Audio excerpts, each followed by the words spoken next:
Assalamualaikum warahmatullahi wabarakatuh. Perkenalkan, nama saya Abdul Salam dari Universitas Bina Bangsa, Fakultas Ekonomi dan Bisnis, Program Studi Manajemen semester 2. Kali ini saya akan menjelaskan tentang kerjasama umat beragama.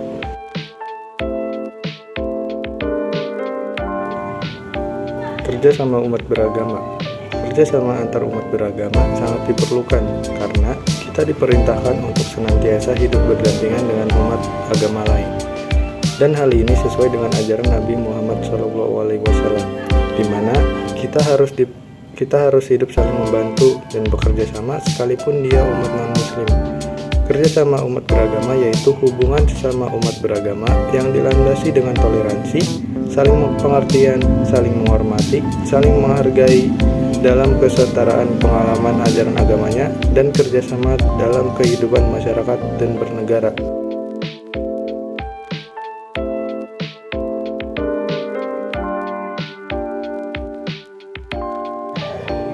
Di materi kerjasama umat beragama itu ada 4 pembahasan. Yang pertama, kerjasama sesama muslim. Yang kedua, kerjasama umat Islam dengan agama lain. Yang ketiga, toleransi antaragama. Yang keempat, sebab konflik keagamaan di Indonesia.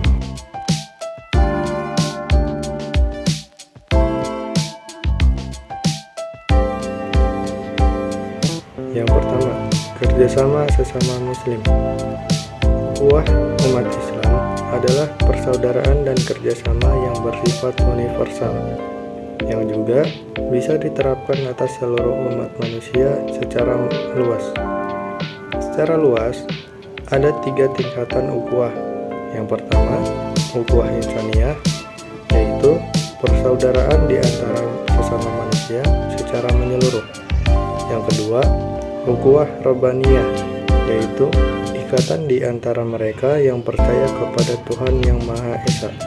Yang ketiga, yang lebih khusus, yaitu ukhuwah islamiyah, berarti ikatan persaudaraan sesama umat muslim.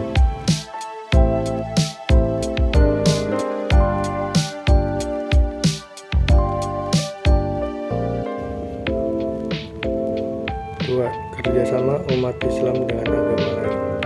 Perbedaan agama tidak bisa dijadikan alasan untuk berperilaku buruk, memusuhi, dan memerangi pemeluk agama lain. Dengan demikian, asas hubungan antara umat Islam dan umat Muslim bukanlah peperangan dan konflik, melainkan hubungan tersebut didasari dengan perdamaian dan hidup berdampingan secara harmonis. Islam memandang seluruh manusia, apapun agama dan latar belakangnya, terikat dalam persaudaraan kemanusiaan, atau disebut ukhuwah insaniyah, yang mengharuskan mereka saling menjaga hak masing-masing, mengasihi, tolong-menolong, berbuat adil, dan tidak menzalimi yang lain.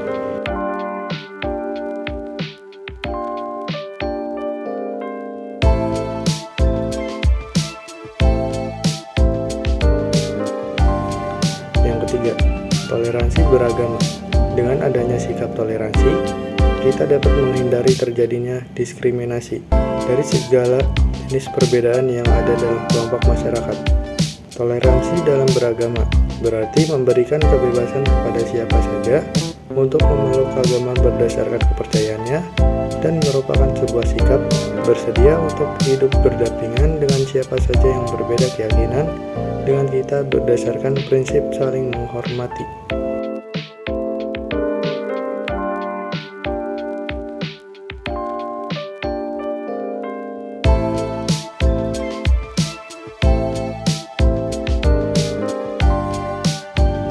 Yang keempat, sebab konflik keagamaan di Indonesia, yaitu ada 6 sebab.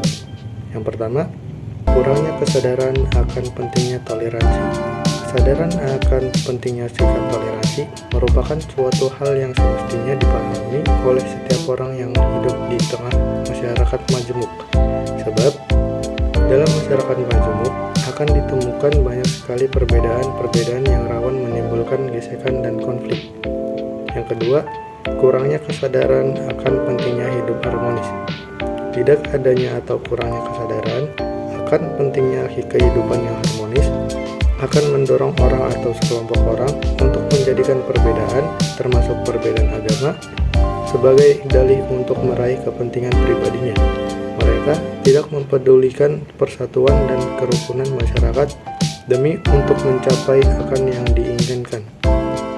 Yang ketiga, konflik individu yang diprovokasi sebagai konflik agama.